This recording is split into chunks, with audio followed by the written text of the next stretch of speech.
بسم اللہ الرحمن الرحیم اللہم صلی علی سیدنا مولانا محمد وعلی آل سیدنا مولانا محمد واصحاب سیدنا مولانا محمد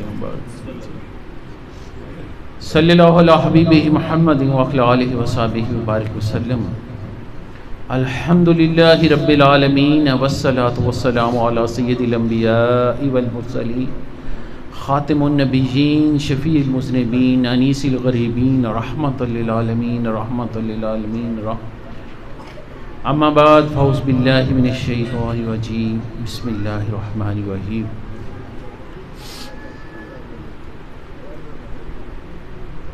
آج ہم اللہ تعالیٰ کی فضل و کرم، میرا کا کریم حضور پر نور مکی مدنی عربی صلی اللہ علیہ وآلہ وسلم کی محبت اور میرے مرشد کریم حضور لالا جی سرکار، اللہ تعالیٰ ان کی ذات پر کروڑ رحمتیں نازل فرمائے، ان کے صدقے سے وسیلے سے آج ہم تصوف کا ایک چیپٹر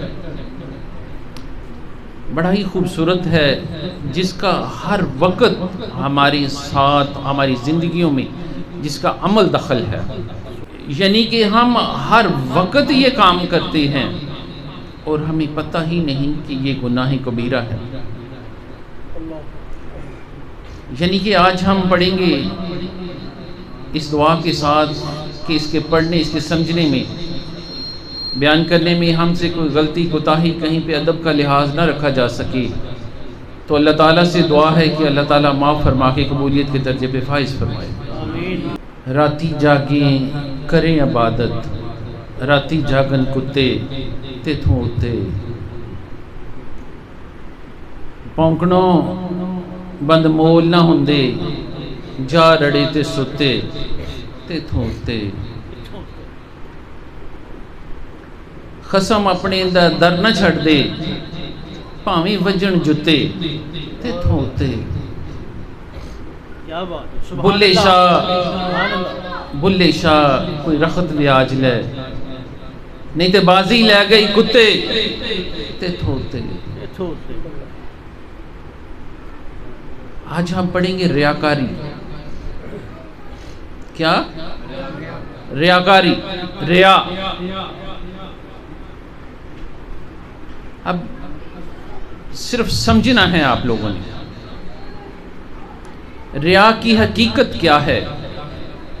ریا کی حقیقت کیا ہے کہ انسان، ہم سب لوگ انسان بیٹھے ہیں نا، کہ انسان یہ چاہتا ہے کہ میں لوگوں کے سامنے پارسا بنوں، لوگوں کے سامنے میں پارسا بنوں، اور اس کام کو وہ ارادہ کرتا ہے کہ لوگوں کے دلوں میں اپنا مقام بنا لوں، لوگوں کے دلوں میں اپنی جگہ بنا لوں، تاکہ لوگ مجھے نمازی سمجھیں، لوگ مجھے حاجی سمجھیں، لوگ مجھے پارسا سمجھیں، لوگ مجھے اللہ کا برگزیدہ بندہ سمجھیں۔ اور اس وجہ سے کہ میں پارسا ہوں، میں اللہ کا برگزیدہ بندہ ہوں، میں حاجی ہوں، نمازی ہوں، لوگ میرا ادب کریں، لوگ میری احترام کریں، لوگ مجھے سلام کریں، لوگ مجھے سمجھیں کہ یہ بہت بڑا اللہ کا بندہ ہے، تاکہ میں لوگوں کے سامنے پارسا بن جاؤں۔ یہ کیا ہے؟ ریا ہے۔ ریا قریب الشرک ہے، یعنی شرک کے قریب، کہ جب ایک انسان اللہ تعالیٰ کی عبادت و ریاضت و بندگی کے لیے کھڑا اللہ کے لیے ہوتا ہے، عبادت و ریاضت و بندگی اللہ کی کرتا ہے، لیکن اس کا دھیان خلق کی طرف ہوتا ہے، یعنی اللہ تعالیٰ کی مخلوق کی طرف وہ دیکھتا ہے، تو فرمایا جب عبادت اللہ کی ہو اور دھیان اس کی مخلوق کی طرف ہو تو فرمایا یہ کیا ہے؟ یہ ریاکاری ہے، یہ ریا ہے۔ جو اللہ کے بندے ہیں، جو اللہ کے محبوب بندے ہیں، جو برگزیدہ بندے ہیں، جو اللہ کے انعام یافتہ بندے ہیں، وہ سمجھتے ہیں کہ انسان میں سب سے بڑی جو بیماری ہے وہ ریاکاری ہے، کہ جو قریب الشرک ہے، کہ ذکر اللہ کا دھیان خلق کی طرف، اور فرمایا اگر دھیان خلق کی طرف بھی ہو اور دھیان اللہ کی طرف بھی ہو تو فرمایا یہ شرک ہو گیا۔ اگر ایک کام کیا ہے کہ خلق کی طرف دھیان ہے تو پھر یہ ریا ہے، اگر دھیان دونوں طرف ہے کہ اللہ کا ذکر بھی کر رہا ہے اور خلق کا ذکر بھی کر رہا ہے تو فرمایا یہ شرک ہو گیا۔ اور شرک گناہ کبیرہ ہے، فرمایا ریاکاری بھی گناہ کبیرہ ہے۔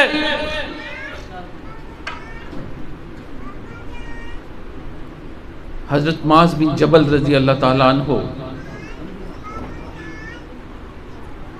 حضرت معاذ بن جبل رضی اللہ تعالیٰ عنہ فرماتے ہیں کہ جب اللہ تعالیٰ کی ذات نے 7 آسمان پیدا کرنے چاہے تو 7 آسمان پیدا کرنے سے پہلے اللہ تعالیٰ کی ذات نے 7 فرشتوں کو پیدا کیا، 7 فرشتوں کو پیدا کیا، پھر اللہ تعالیٰ نے 7 آسمان پیدا کیے، پھر ہر ایک فرشتے کو ایک آسمان کا موکل بنا دیا، یعنی ہر آسمان پہ ایک فرشتے کو تعینات کر دیا، دربان بنا دیا فرشتے کو۔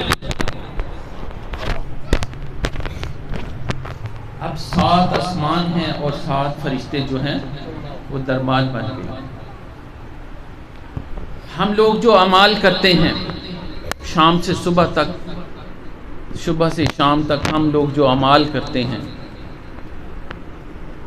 اور ہمارے اعمال جو لکھتے ہیں، ہمارے اعمال لکھنے کے لیے بھی فرشتے اللہ تعالیٰ نے مقرر کیے ہوئے ہیں۔ ہمارے جو اعمال لکھتے ہیں ان فرشتوں کی حفظہ کہتے ہیں،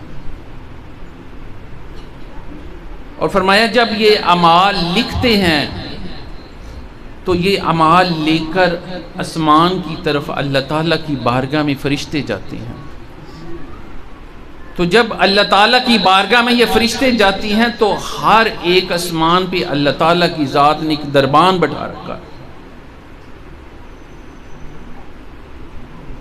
جب ایک شخص کے اعمال لے کر فرشتہ جاتا ہے، اس کے اعمال بڑے ہی نیک ہیں، بڑی ہی اطاعت و بندگی ہے ان میں، بڑا ہی نور ہے ان میں، لیکن جب وہ پہلے آسمان پر پہنچتا ہے تو پہلے آسمان کا فرشتہ کہتا ہے کہ یہ جو اعمال تم فرشتوں لے کر آئے ہو اس بندے کے منہ کے اوپر دے مارو۔ فرمایا یہ اعمال اس بندے کے منہ کے اوپر دے مارو۔ فرمایا میں غیبت کا نمائندہ ہوں، مجھے میرے اللہ تعالیٰ کی ذات نے یہ حکم دیا ہے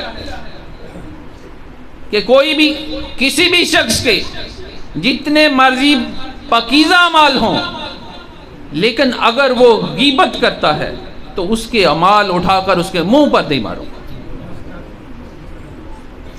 اب یہاں چھوٹی سی بات کر دوں، کبھی غور کیا ہم لوگ غیبت کو گناہ نہیں سمجھتے، بلکہ غیبت کو تو ہم ثواب سمجھتے ہیں۔ خاص طور پر جو میری نیچے بہنیں بیٹیاں بیٹھی ہوئی ہیں، اس طرف تھوڑا سا غور کر لیں۔ الغیبت اشد من الزنا، فرمایا غیبت زنا سے بڑا گناہ ہے، اس لیے غیبت سے بچیں۔ فرمایا اس کا جتنے بھی اعمال صالح ہیں اگر وہ غیبت کی ہوئی ہے اس نے، فرمایا سارے کے سارے اعمال اس کے منہ پر دے مارو۔ پھر فرمایا ایک شخص کے اعمال آتے ہیں فرشتہ لے کر آتا ہے، پہلا آسمان کراس کر لیتا ہے، جب دوسرے آسمان کے فرشتے کے پاس جاتا ہے تو فرشتہ اس کو دیکھتا ہے، تو فرشتہ کہتا ہے کہ یہ جو اس کے اعمال آپ لے کر آئے ہیں، یہ اعمال اس کے منہ پر دے مارے کہ مجھے اللہ تعالیٰ کی ذات نے فخر و مباحات کا نمائندہ بنایا ہوا ہے۔ یہ جو شخص جس کے آپ اعمال لے کر آئے ہیں، یہ مجلسوں میں اپنے آپ پر فخر کرتا ہے، فخر و مباحت کرتا ہے، اب مجلسوں میں بیٹھ کر کرتا ہے۔ فرمایا اس کے جتنے بھی اعمال صالح ہیں اس کے منہ پر دے مارو۔ پھر ایک ایسے شخص کے اعمال آتے ہیں کہ جس کا پہلے آسمان سے بھی گزر جاتے ہیں، دوسرے آسمان سے بھی گزر جاتے ہیں، اب وہ تیسرے آسمان پر اس کے اعمال آ گئے ہیں۔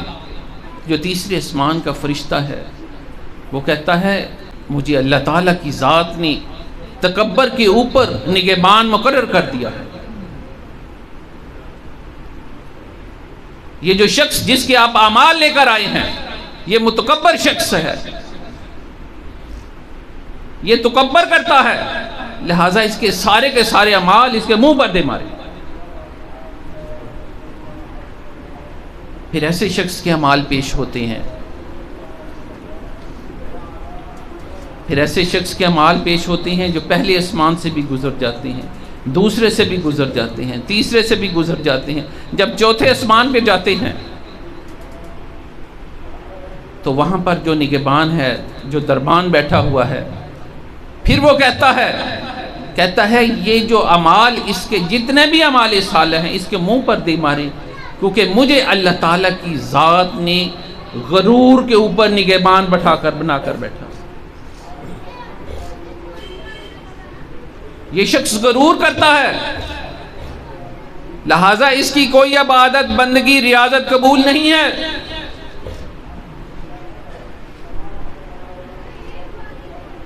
فرمایا پھر ایک ایسا شخص آتا ہے جس کے اتنے اعمال صالح ہیں، اس کے اعمال کو ایک دلہن کی طرح سجایا گیا ہے، اس کے اعمال سے جیسے نور جیسی کرنیں نکل رہی ہیں، فرشتے اس کی گواہی دے رہے ہیں کہ یہ بڑا اللہ کا برگزیدہ بندہ ہے۔ پہلے چاروں آسمان کراس کر جاتا ہے، جب پانچویں آسمان کے اوپر پہنچتا ہے تو فرشتہ کہتا ہے، فرشتے اس کی گواہی دے رہے ہیں جو اعمال اس کے صالح لے کر گئے ہیں، لیکن جو دربان وہاں پر بیٹھا ہے وہ کہتا ہے اس کے اعمال اٹھا کر اس کے منہ پر دے مارے، مجھے اللہ تعالیٰ کی ذات نے حسد کے اوپر دربان بنا کر بٹھایا ہوا ہے۔ یہ شخص اعمال صالح بھی کرتا ہے اور حسد بھی کرتا ہے، جو بھی عالم ہے، عاقل ہے، جس کو بھی دیکھتا ہے اس کے ساتھ یہ حسد کرتا ہے۔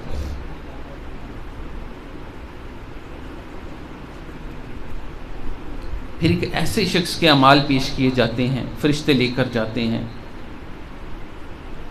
فرمایا اس کے اتنے اعمال صالح ہیں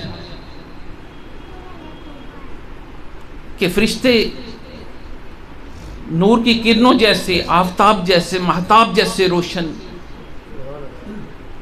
اس کے اعمال لے کر اللہ تعالیٰ کی بارگاہ کی طرف جاتے ہیں، 5 آسمان گزر جاتے ہیں، جب وہ 6 آسمان پر پہنچتے ہیں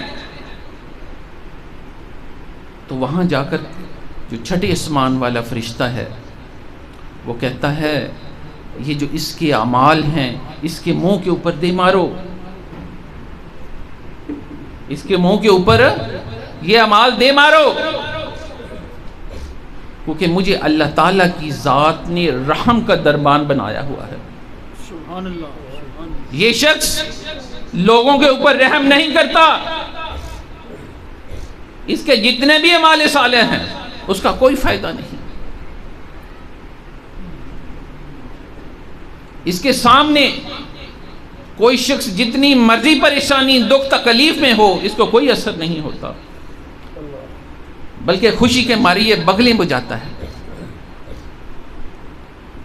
فرمایا اس کے اعمال اس کے منہ پر نہیں مارو. پھر فرمایا کہ ایک ایسے شخص کے اعمال وہ لے کر جاتے ہیں فرشتے جس کو 3000 فرشتوں نے اٹھایا ہوا ہے اعمال کو. اتنے نورانی اعمال ہیں، اتنے برگزیدہ اعمال ہیں، اتنے روشن ہیں کہ جب چھٹا آسمان کراس کر کے 7ویں آسمان پر پہنچتے ہیں تو 7ویں آسمان والا فرشتہ کہتا ہے کہ یہ جو اس کے اعمال ہیں اس کے منہ کے اوپر دے ماریں اور اس کے دل کے اوپر کفر لگا دیں، تالا لگا دیں. فرمایا یہ وہ عالم ہے جو یہ کہتا ہے کہ میرا شہر شہر، بستی بستی، نگر نگر میرے نام کا ڈنکا بجے. یعنی وہ عالم، وہ علم رکھنے والا، جو لوگوں کو رشد و ہدایت دینے والا. اور نیت کیا ہے کہ میرا ڈنکا بجے جگہ جگہ پہ، مجھے لوگ کہیں کہ یہ بہت بڑا عالم ہے. فرمایا اس کے دل کے اوپر ہی تالا لگا دو.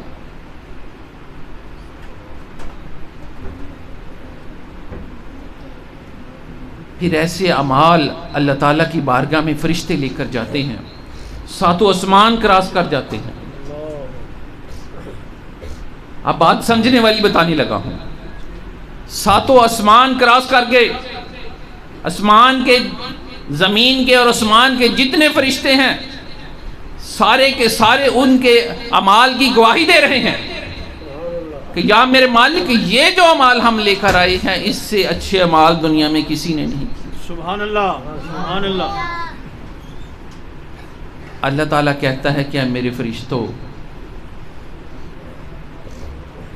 اے میرے فرشتوں، تم یہ دیکھ رہے ہو کہ اس نے بہت زیادہ عبادت اور ریاضت کی ہے، اس کے بہت بڑے اعمال ہیں، لیکن اے میرے فرشتوں تم اس کے ظاہر کو دیکھ رہے ہو، اس کے باطن کو نہیں دیکھ رہے، اس کے دل کو نہیں دیکھ رہے. میں اس کے دل کو جانتا ہوں، میں اس کے دل کو دیکھ رہا ہوں.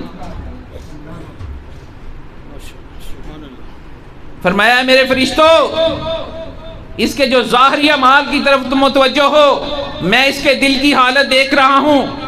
یہ جب اعمال کرتا ہے یہ دل کا کچھ اور ہے، منہ کا کچھ اور ہے. فرمایا میں اس پر لعنت بھیجتا ہوں.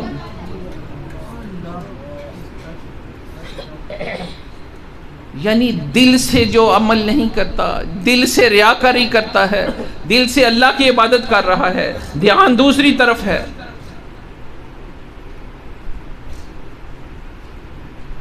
فرمایا میں اس کے دل کی حالت دیکھ رہا ہوں، میں لعنت بھیجتا ہوں اس کے اوپر. فرشتے کہتے ہیں کہ یا اللہ ہم تیری طرف سے اس پر لعنت بھیجتے ہیں، یا اللہ ہم اس پر لعنت بھیجتے ہیں. تو یہاں بات سمجھنے والی ہے. اتنی بڑی جو احادیث مبارکہ میں نے بیان کی، یہ سمجھنے والی ہے ایک ایک چیز کہ جتنی برائیاں بیان کی گئی ہیں، ان برائیوں کے ساتھ آپ دیکھیں کہ جتنی مرضی اچھی عبادت اور ریاضت و بندگی کر لیں ہم بخشے نہیں جائیں گے.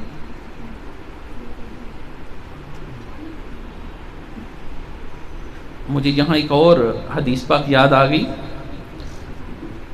حضرت داؤد علیہ السلام کے دور اقدس میں جب آپ پر ایک وحی نازل ہوئی، اللہ تعالیٰ کی طرف سے حکم آیا کہ اے داؤد علیہ السلام،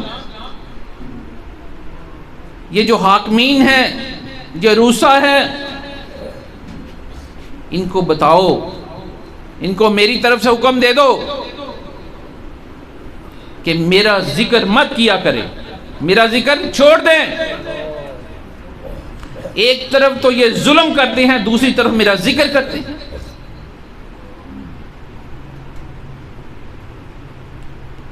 اور جب یہ میرا ذکر کرتی ہیں تو میں ناراضگی کے ساتھ، خفگی کے ساتھ ان کی طرف دیکھتا ہوں. یعنی کرنا کیا ہے؟ سب سے پہلے ہم نے اللہ کو راضی کرنا ہے،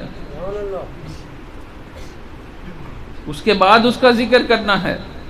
سب سے پہلے یہ جو برائیاں ہیں ان کو ختم کرنا ہے، اور ان سب برائیوں کی جو جڑ ہے وہ ریاکاری ہے، وہ ریا ہے۔ نعرہ تکبیر، نعرہ تکبیر، رسالت، تحقیق، حاضری، حاضری، غوثیہ، خدمت مصطفیٰ، خدمت مصطفیٰ، تاجدار ختم نبوت، تاجدار ختم نبوت، تاجدار ختم نبوت، خدمت مصطفیٰ صلی اللہ علیہ وسلم۔ ماشاءاللہ۔ فرمایا ان تمام بیماریوں کی جڑ کیا ہے؟ ریاکاری ہے۔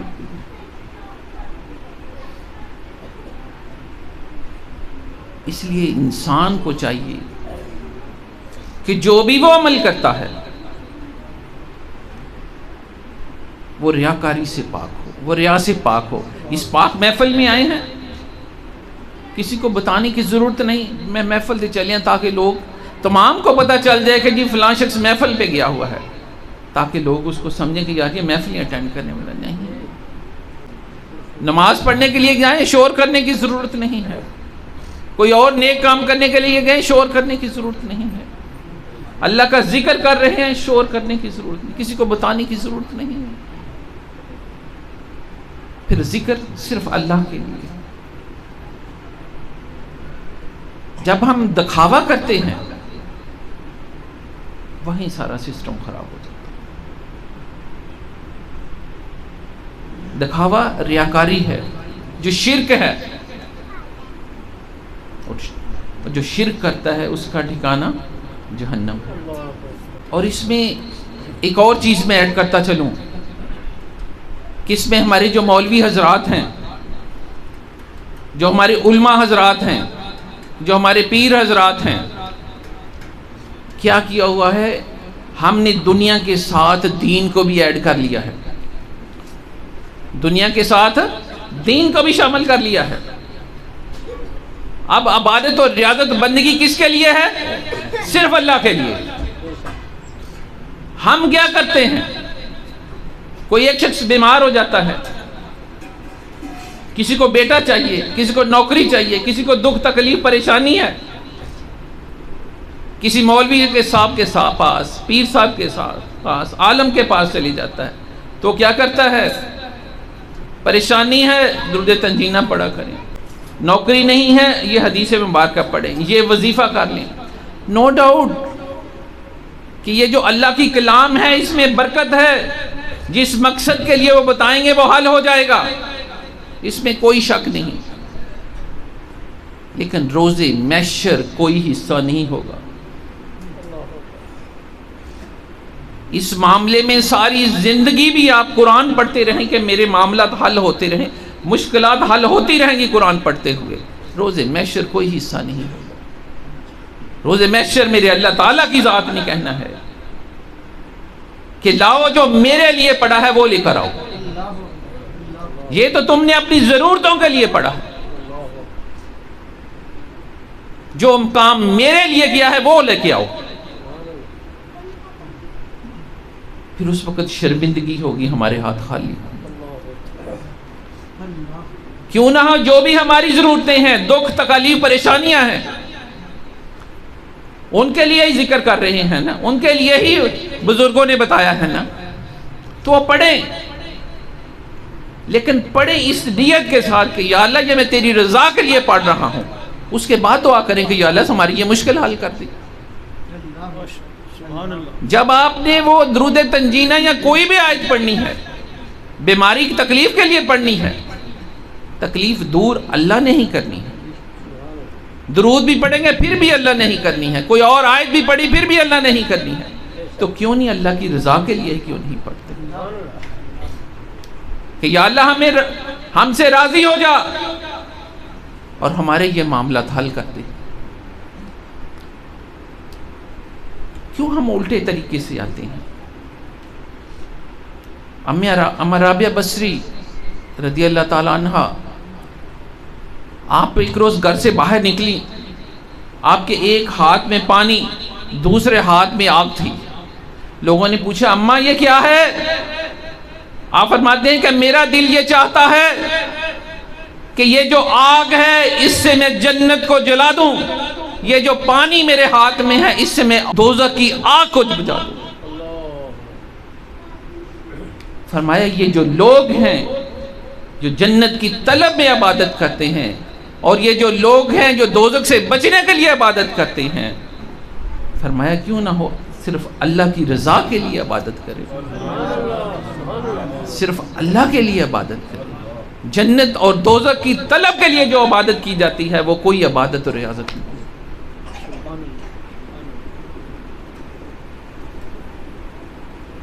عاشق لوگ فقیر کہتے ہیں اپنی جنت کے لیے کیا، جنت وہ بھی شرک ہے۔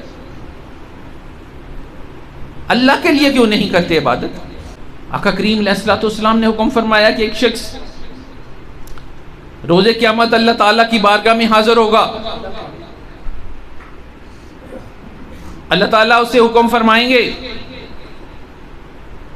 کہ ہاں میرے بندے تمہاری عبادت کیا ہے؟ وہ بندہ کہے گا یا اللہ میں نے اپنی جان تیری راہ میں قربان کی، میں جنگ میں دشمنوں کے ساتھ لڑتا ہوا شہید ہو گیا۔ اللہ تعالیٰ فرمائے گا کہ تو جھوٹ بولتا ہے۔ وہ کہتا ہے کہ میں نے جان اے میرے مالک تیری راہ میں قربان کی۔ اللہ تعالیٰ فرماتا ہے کہ تو جھوٹ بولتا ہے، تو یہ چاہتا تھا کہ لوگ تجھے بہادر کہیں۔ فرمایا اس کو دوزخ میں پھینک دو۔ پھر ایک اور شخص کو لایا جائے گا، اللہ تعالیٰ اس سے پوچھے گا کیا میرے بندے تیری عبادت کیا ہے؟ وہ بندہ کہے گا کہ یا اللہ میرے پاس تو نے جتنی بھی مجھے دولت عطا فرمائی تھی میں نے غربہ میں تقسیم کر دی، میں نے تیرے غریب بندوں کو دے دی۔ اللہ تعالیٰ فرمائے گا کہ تو جھوٹ بولتا ہے، تو یہ چاہتا تھا کہ لوگ تجھے سخی کہیں۔ فرمایا اس کو دوزخ میں ڈال دو۔ پھر فرمایا ایک اور شخص کو اللہ تعالیٰ کی بارگاہ میں پیش کیا جائے گا۔ وہ شخص کہے گا، اللہ تعالیٰ اس سے کہے گا کہ تمہاری عبادت کیا ہے؟ وہ کہے گا کہ یا اللہ میں نے تیرا علم سیکھا، میں نے تیرا قرآن سیکھا، میں نے تیری رضا کے لیے سارا کچھ کیا۔ اللہ تعالیٰ فرمائے گا کہ تو جھوٹ بولتا ہے، تو جھوٹ بولتا ہے، تو نے یہ جو قرآن سیکھا، تو نے یہ جو سارا علم سیکھا اس لیے کہ لوگ تجھے عالم کہیں۔ فرمایا اس کو دوزخ میں ڈال دو۔ اب وہی بات جو میں پہلے کر رہا تھا، اب جس نے ساری زندگی قرآن پڑھا ہے اگر اللہ کی رضا کے لیے نہیں پڑھا تو کوئی فائدہ نہیں۔ وہی بات میں پہلے کر رہا تھا جب حدیث سے ثابت ہو گئی، جس نے اپنی جان یا ہمارے پاس سب سے اعلیٰ، جس نے کہا یا اللہ میں نے تیری راہ پہ جان قربان کر دی، فرمایا نہیں میری راہ پہ نہیں، تو نے دکھاوے کے لیے کیا، جاؤ دوزخ میں پھینک دو۔ فرمایا جاؤ اس کو دوزخ میں پھینک دو۔ ریاکاری ہے، اس سے بچو۔ ایک شخص کہتا ہے یا اللہ مجھے مسجد کا متولی بنا دے، یا اللہ مجھے مسجد کا متولی بنا دے۔ پھر اس کی یہ خواہش بڑھتی چلی جاتی ہے، وہ ہر وقت ایک ہی اس کی زبان میں ایک ہی دعا اس کی زبان پہ رہتی کہ یا اللہ مجھے مسجد کا متولی بنا دے، یا اللہ مجھے مسجد کا متولی بنا دے۔ پھر وہ اللہ تعالیٰ کی بارگاہ میں دعا کرتا ہے کہ یا اللہ کہ میں تیری ایک بھی نماز قضا نہیں کروں گا، میں تہجد بھی پڑھوں گا، ساری نمازیں پڑھوں گا، ہر وقت تجھے یاد کروں گا، تو بس مجھے مسجد کا متولی بنا دے۔ وہ کیوں ایسے کہتا تھا؟ اس وجہ تھی کہ جو پرانے وقتوں میں جو متولی ہوا کرتے تھے وہ امام مسجد ہوا کرتے تھے، مسجد کی چابیاں ان کے پاس ہوا کرتی تھی، مسجد کے پیسے ان کے پاس ہوا کرتے تھے۔ یہ جو مسجدوں کی کمیٹیاں بنی، یہ کمیٹیاں کوئی نہیں ہوا کرتی تھی، سارا کا سارا اختیار متولی کے پاس تھا۔ ہر شخص متولی کو سلام کیا کرتا تھا مسجد، کیونکہ کرتا درتا وہی تھا۔ تو اس میں دل میں تھا کہ پیسہ بھی ہوگا، دولت بھی ہوگی، لوگ سلام بھی کریں گے، کیوں نہ ہو متولی بن جاؤں، یا اللہ مجھے متولی بنا دو۔ ایک ہی دعا اس کے منہ پر کہ یا اللہ مجھے مسجد کا متولی۔ پھر اس نے نمازیں پڑھنی شروع کر دی، ایک بھی نماز قضا نہ کی۔ فرماتے ہیں کہ پورا سال گزر گیا کہ وہ 5 وقت کی نماز پڑھتا اور مسجد میں بیٹھا رہتا، تہجد بھی پڑھتا۔ سال گزر گیا، کسی کی اس کے اوپر توجہ نہ رہی، کسی نے بھی اس کی طرف نہ دیکھا۔ تو ایک دن وہ عشاء کی نماز پڑھ کر باہر نکلا تو اللہ تعالیٰ کی طرف سے اسے ندا آئی، ہاتف کی طرف سے اس کو آواز آئی کہ شرم کرو، کس کے لیے نماز پڑھ رہے ہو؟ کہ اللہ تعالیٰ کی طرف سے ندا آئی اسے کہ کس شرم کرو، کس کے لیے نماز پڑھ رہے ہو؟ فرماتے ہیں کہ جب یہ ندا آئی تو اس ندا نے اس کے دل کے اوپر بہت اثر کیا۔ جب اس کے دل کے اوپر اثر کیا تو اس نے اللہ تعالیٰ کی بارگاہ میں توبہ کی، اور جب اس نے اللہ تعالیٰ کی بارگاہ میں توبہ کی تو اسی رات وہ جب تہجد کے لیے اٹھا تو صرف اللہ کی رضا کے لیے عبادت کرتا رہا۔ پھر صبح فجر کی نماز پڑھی مسجد میں آ کر۔ فجر کی نماز پڑھنے کے بعد جب وہ مسجد سے باہر نکلا تو کیا دیکھتا ہے کہ کافی سارے لوگ مسجد کے باہر کھڑے ہیں، ایسے ہی تھا جیسے اس کا انتظار کر رہے ہیں۔ جب وہ مسجد سے باہر نکلا تو لوگوں نے کہا کہ بھائی جان ہم آپ سے ایک بات کرنا چاہتے ہیں۔ فرمایا جی بتائیں۔ ہم آپ کو مسجد کا متولی بنانا چاہتے ہیں۔ جو پہلے ہمارا مسجد کا متولی تھا اس نے مسجد کے روپے پیسے میں خود بدھ کیا، لہذا ہم سب نے یہ فیصلہ کیا ہے کہ ہم آپ کو مسجد کا متولی بناتے ہیں۔ جب لوگوں کی زبان سے اس نے یہ الفاظ سنے تو اس کی آنکھوں سے آنسو گرنے لگ پڑے، اس کی آنکھوں سے آنسو جاری ہو گئے۔ وہ کہنے لگا مجھ کو اس ذات کی عزت کی قسم میں مسجد کا متولی نہیں بنوں گا، اور دل ہی دل میں یہ خیال کرنے لگا کہ یا میرے مالک میں نے 1 سال تک صرف اس وجہ سے عبادت کی کہ میں مسجد کا متولی بن دوں، اور کسی نے میری طرف نگاہ تک نہیں کی، اور میں نے 1 رات صرف تیری عبادت کی، اور یہ لوگ میرے پیچھے پیچھے پھر رہے متولی بن جاؤ۔ کہ میں 1 سال اس متولی کے لیے پیچھے پھرتا رہا اور کسی نے میری طرف دھیان ہی نہیں کیا، اور 1 رات تیری رضا کے لیے۔ پھر فرماتے ہیں کہ وہ مسجد میں چلا گیا، سجدے میں جا کر زاروں قطار رونے لگ پڑا، عبادت اور ریاضت میں لگ گیا کہ میں نے متولی شپ کیا کرنی ہے۔ یعنی وہ کام جو صرف اللہ کی رضا کے لیے ہو، بس دکھاوا ریاکاری نہیں، ورنہ دکھاوا ریاکاری کے لیے تو کیا کہتی ہیں؟ میں نے پہلے بابا علی شاہ سرکار کا شعر سنا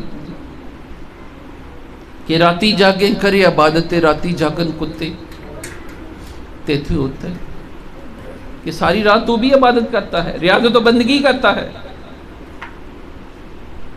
ساری رات کتا بھی جاگتا ہے، لیکن کتا تو سے افضل کیوں ہے؟ یہ کبھی سوچا ہے تو نے ساری رات جاگ کر ریاکاری کی ہے۔ صبح اٹھ کر سب سے پہلے تمہارا یہی کام ہے کہ تو لوگوں کو بتاتا ہے کہ میں رات جاگا ہوں، میں نے تہجد پڑھی ہے، پانی بڑا ٹھنڈا تھا، گھر میں بچوں نے شور کر دیا، بیوی نے یہ کر دیا، میں نے یہ کیا، تاکہ لوگوں کو کسی طریقے سے پتہ چل جائے کہ میں رات کو جاگا ہوں۔ اور کتا تجھ سے اس لیے بہتر ہے کہ وہ خالص طور پر اپنے مالک کی خدمت کے لیے جاگا ہے۔ تجھ سے تو وہ بہتر خالص اللہ کے لیے۔ اوس بن شداد رضی اللہ تعالیٰ عنہ فرماتے ہیں کہ ایک دن میں آقا کریم علیہ السلام کی بارگاہ اقدس میں حاضر ہوا۔ بڑی خوبصورت بات بتانے لگا ہوں۔ فرمایا کہ میں ایک دن آقا کریم علیہ السلام کی بارگاہ اقدس میں حاضر ہوا، کیا دیکھتا ہوں کہ میرے آقا کریم علیہ السلام رو رہے ہیں۔ کیا دیکھا کہ آقا کریم رو رہے ہیں۔ میں نے پوچھا یا رسول اللہ صلی اللہ علیہ وسلم آپ کو کس چیز نے رلا دیا ہے، آپ کیوں رو رہے ہیں؟ فرمایا کہ میں اس لیے رو رہا ہوں، مجھے اس بات کا ڈر ہے کہ کہیں میری امت شرک نہ کرے۔ میں اس بات سے ڈر رہا ہوں کہیں میری امت شرک نہ کرے، یہ نہیں کہ وہ بتوں کی پوجا کرے گی، چاند یا مہتاب کی پوجا کرے گی، نہیں، اس چیز کا میرے آقا کریم علیہ السلام کا خوف نہیں ہے۔ خوف کس چیز کا ہے؟ فرمایا کہ خوف اس چیز کا ہے کہیں اپنی عبادات دکھاوے کے لیے نہ کریں۔ فرمایا خوف کس چیز کا ہے کہ کہیں عبادات دکھاوے کے لیے نہ کریں۔ میرے آقا کریم علیہ السلام فرماتے ہیں کہ جب میرے اللہ تعالیٰ کی ذات نے زمین کو پیدا کیا، جب میرے اللہ تعالیٰ کی ذات نے زمین کو پیدا کیا تو زمین تھر تھرانے لگ پڑی، زمین تھر تھرانے لگ پڑی، تو میرے اللہ تعالیٰ کی ذات نے اس کے اوپر پہاڑ کو پیدا فرما دیا۔ جب پہاڑ زمین کے اوپر آیا تو اس کی تھر تھراہٹ ختم ہو گئی۔ ملائکہ نے سوچا، فرشتہ نے سوچا کہ جو پہاڑ ہے وہ زمین سے زیادہ قوی ہے۔ پھر میرے اللہ تعالیٰ کی ذات نے لوہے کو پیدا کیا، لوہے کے ذریعے پہاڑ کو کاٹ دیا جاتا ہے۔ جب لوہے کے ذریعے پہاڑ کو کاٹا گیا تو فرشتوں نے کہا، ملائکہ نے کہا کہ لوہا زیادہ قوت والا ہے۔ پھر اللہ تعالیٰ کی ذات نے آگ کو پیدا کیا۔ جب میرے اللہ نے آگ کو پیدا کیا، آگ نے لوہے کو پگھلا دیا۔